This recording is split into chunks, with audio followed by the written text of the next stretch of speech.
정이의 언잠이라는 글을 함께 읽어보기로 하겠습니다. 언잠이란 말씀원에다가 교훈이 되는 글을 나타내는 잠, 이렇게 두 글자로 그 제목이 이루어져 있습니다. 말은 언이라고 하지만 그것은 당연히 말과 글이 되겠죠.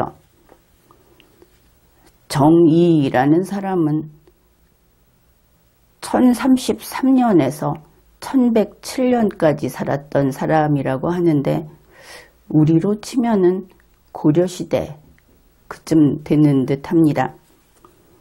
내용을 보기로 합시다. 사람 마음의 움직임은 말을 근거로 하여 밖으로 선포된다.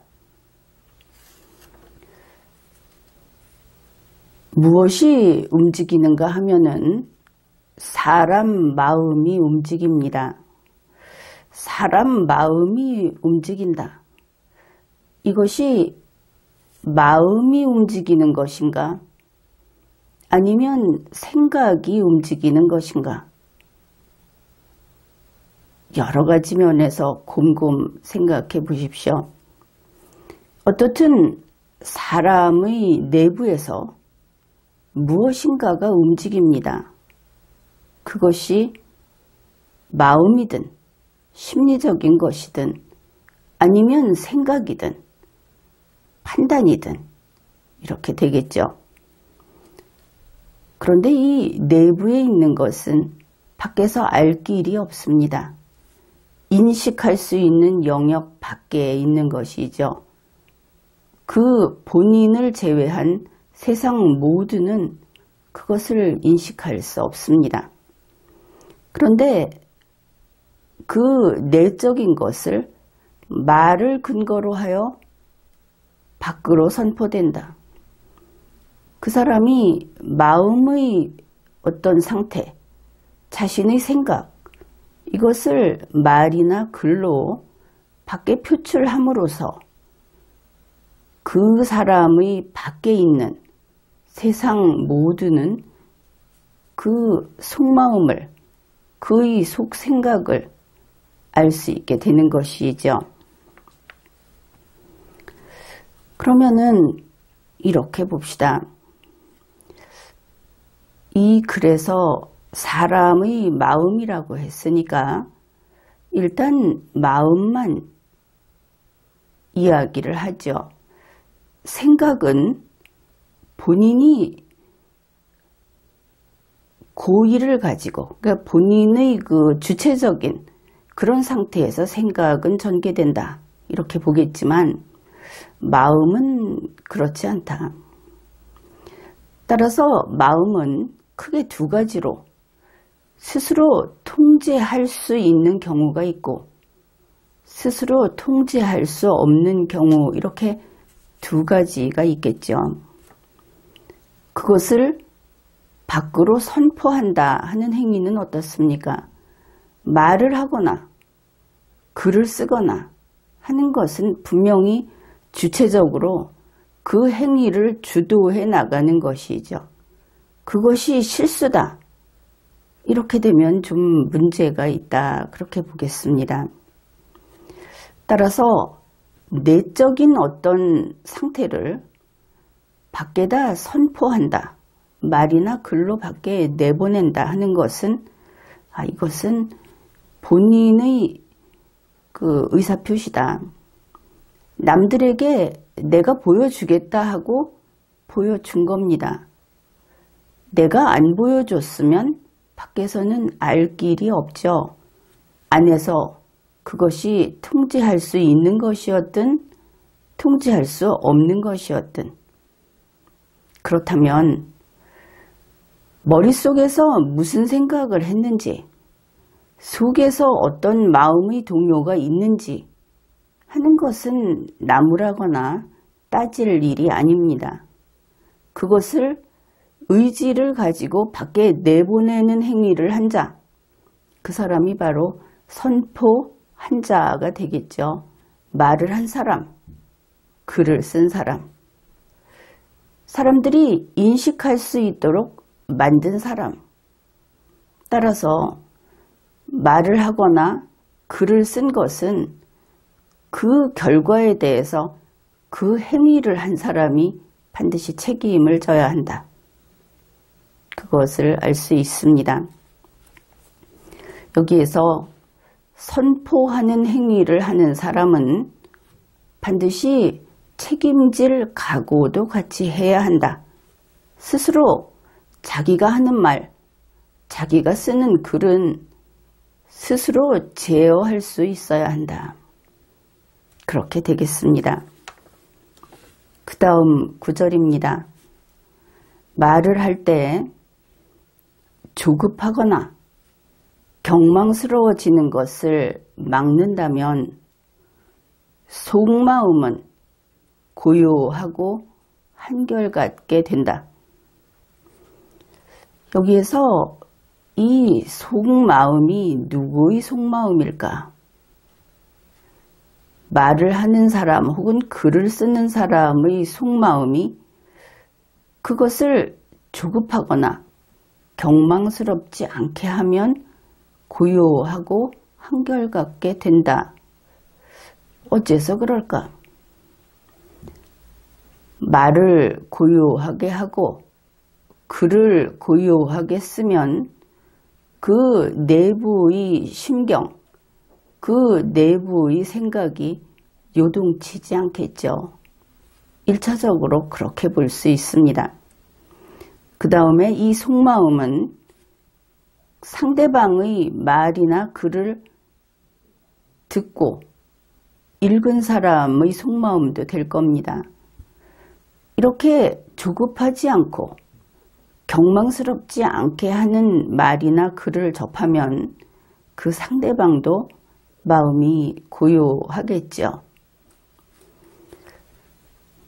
따라서 앞에서 보았던 이 선포라는 것을 다시 정리를 해보면 이렇게 됩니다. 두 사람이 있습니다. 혹은 1대 다가 되겠죠. 먼저 자기 내부에 있는 마음이나 생각을 밖에 선포하는 A씨가 있습니다. 그가 말과 글을 조급하게 하거나 경망스럽게 하지 않으면 자기의 마음이 고요할 것이다. 그것을 들은 상대방, 그 역시 고요하고 한결같을 것이다.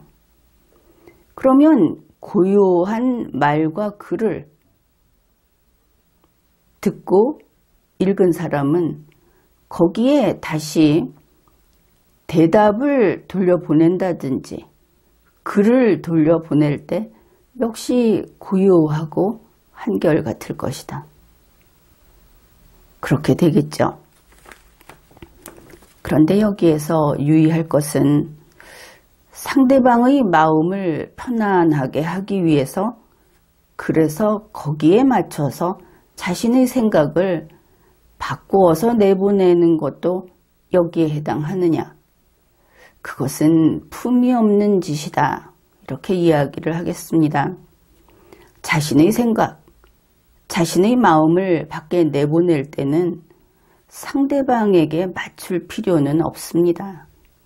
단지 그것을 말로서, 글로서 내보낼 때 누구라도 이 정도의 예의는, 이 정도의 논리는 갖추고 있어야 하겠다 하는 그 선을 지키면 되는 것이지, 그렇지 않고 상대방을 기쁘게 하기 위해서 말을 하거나 글을 쓴다면 그것은 다른 욕심이 있는 것이 아닌가. 상대방을 공경하는 것이 아니라 오히려 그를 요리하려는 것이 아닌가. 이렇게 볼 수도 있겠습니다. 다음 문장입니다. 하물며 이것은 사람들의 중요한 계기를 만드는 것이어서 전쟁을 일으키기도 하고 우호로 나아가게 하기도 하는 것이다. 이것이라는 것은 말과 글을 이러이러하게 하는 것 이렇게 되겠죠. 그런데 계기라는 것은 무슨 계기인가? 이렇게 봅시다. 말과 글을 밖에 선포하는 것이라는 것이 먼저 있는 행위가 되겠죠. 그것을 듣거나 읽은 사람이 어떤 의사결정을 할 겁니다. 그 의사결정의 결과가 밖으로 나타나는 것이 전쟁이거나 혹은 우호관계로 되는 것이 될 수 있겠죠. 그렇다면 결국 전쟁이나 우호관계로 가게 하는 그 발단, 그것을 계기라고 하는구나 이렇게 볼 수 있습니다. 상대방이 어떻게 의사결정을 하는가 하는 것은 내가 내보낸 것이 실은 발단이었다. 이렇게 된다 하는 것이죠. 사람의 길흉과 영육은 오직 말이 불러들이는 것들인 것이다. 길흉이라는 것은 길하고 흉하고, 영욕이라는 것은 영예로움과 욕됨이라고 하면 될 겁니다. 결국 이것을 일반적으로는 운이라고 이야기할지 모르겠습니다. 그런데 여기에서는 원인에 대한 결과다. 이렇게 과학적으로 이야기를 하고 있죠. 말이 불러들이는 것이다. 또 하나는 길흉과 영욕이라는 것이 귀신이 일으키는 것이 아니고 인간이 일으키는 것이다. 역시 과학적 사고를 하고 있다. 이렇게 볼 수 있겠습니다. 왜냐하면 말이 불러들인다고 한다면은 말을 알아듣는 존재가 그러한 반응을 하고 그런 일을 벌인다. 이렇게 되겠죠. 결국 말귀를 알아듣는 인간이 나의 어떠한 계기 제공, 그것으로 인해서 영향을 받아서 일으키는 일들, 그것이 길흉과 영욕이다. 이렇게 이해할 수 있을 겁니다. 말을 지나치게 쉽게 하면 불성실하게 되고, 지나치게 번거로이 하면 질이 멸렬하게 된다. 말을 쉽게 한다. 여기에는 여러 가지 의미가 있을 수 있습니다. 그런데 이 문장에서 쉽게 한다는 뜻은 단일하게 찾아낼 수가 있습니다. 왜냐하면 말을 쉽게 하면 불성실해진다고 했기 때문입니다. 불성실이라고 하는 것은 말에 대해서 불성실하다 하면은 그 말이 효과가 없거나 사실이 아니거나 이행이 되지 않는 것을 가리키죠. 그래서 결과적으로 거짓말이 된다. 말로 한 약속을 지키지 않으면 거짓말을 한 것이 된다. 그것은 불성실한 것이다. 이렇게 풀이할 수 있을 것이고, 결국 말을 쉽게 한다 하는 것은 책임감 없이 그 말을 이행하겠다, 책임지겠다 하는 의지가 없이 술술 말을 해버리게 되면 그것이 바로 거짓말을 하는 것이 된다. 본인이 책임을 지지 않는 말을 해버리고 본인이 말을 하고 책임을 지지 않으면 세상은 제대로 돌아갈 수가 없습니다. 그래서 그런 경우에는 밖에서 세상이 그에게 그 말에 대해서 책임을 지도록 강제하게 되어 있죠. 본인이 그렇게 처신을 하게 되면 자유가 제약되고 명예가 침해되고 강제당하고 존중받지 못한다. 그것을 알 수 있습니다. 그 다음에 지나치게 번거로이 하면 지리멸렬하게 된다. 지리멸렬이라는 것은 뚜렷이 무엇인가를 전달하는 그런 힘이 없는 경우를 가리키죠. 그렇다면 거꾸로 해석을 해보게 되면 어떻게 말을 하면 그런 결과가 나오는가?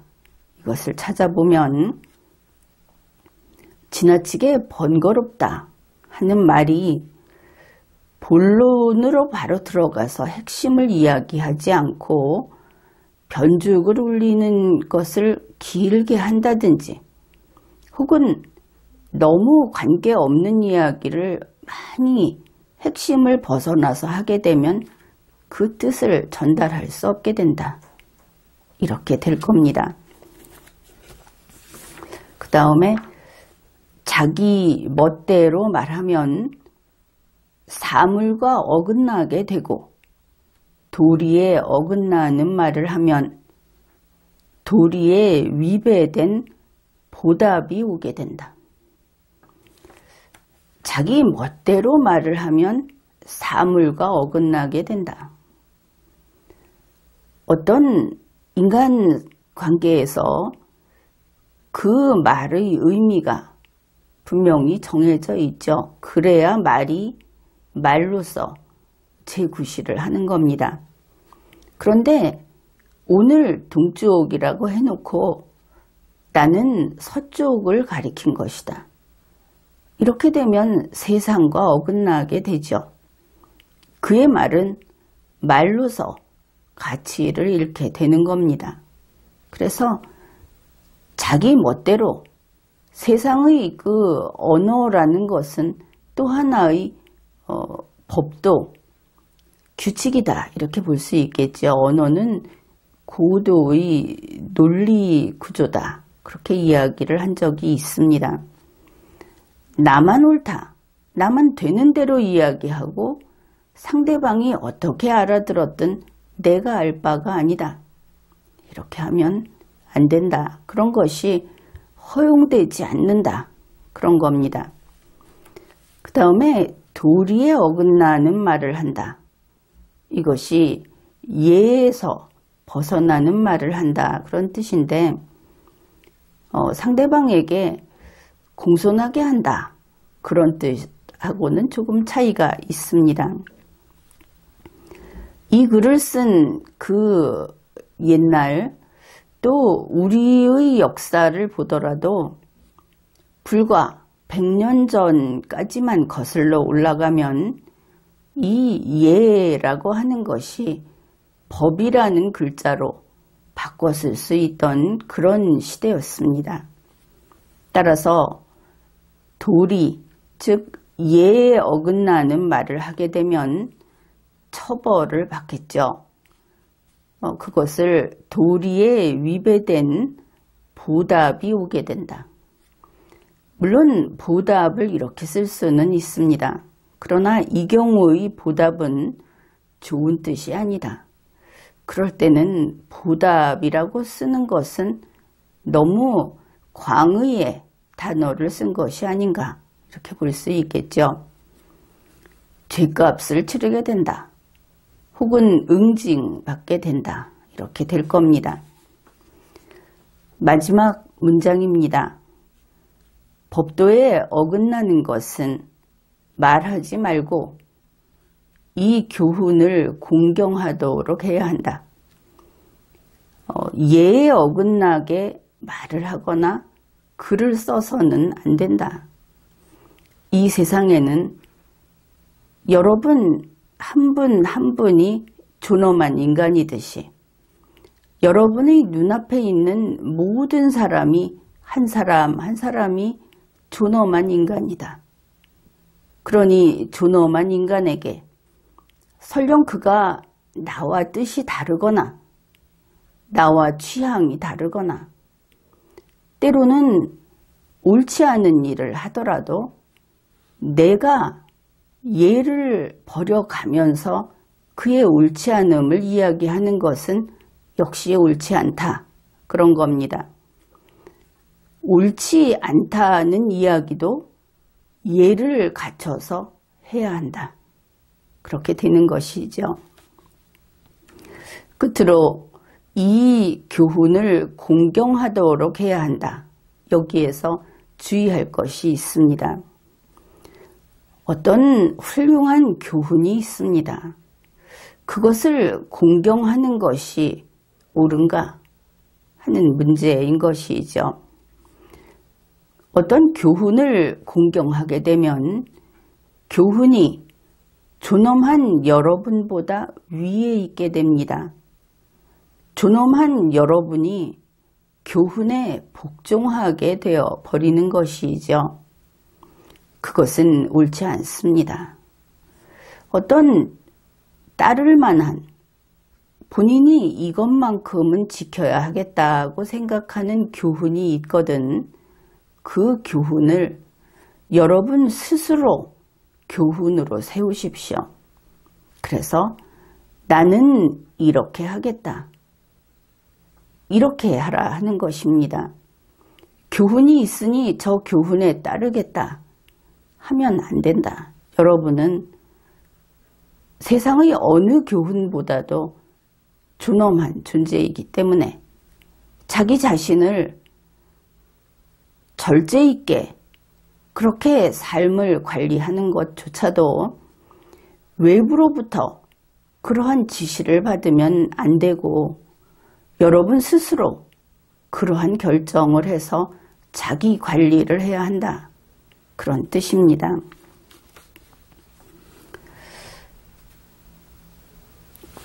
이 내용을 다시 한번 전체를 읽어보겠습니다.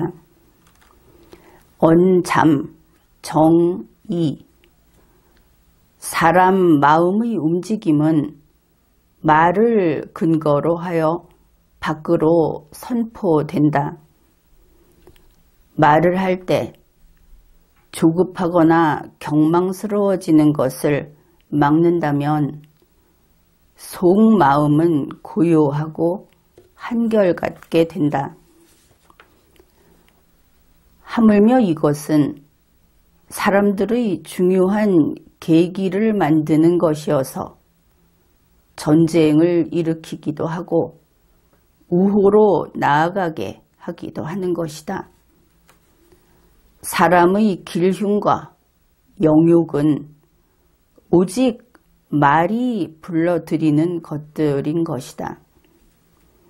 말을 지나치게 쉽게 하면 불성실하게 되고 지나치게 번거로이 하면 질이 멸렬하게 된다. 자기 멋대로 말하면 사물과 어긋나게 되고 도리에 어긋나는 말을 하면 도리에 위배된 보답이 오게 된다. 법도에 어긋나는 것은 말하지 말고 이 교훈을 공경하도록 해야 한다. 지금까지 리걸마인드 연구소였습니다.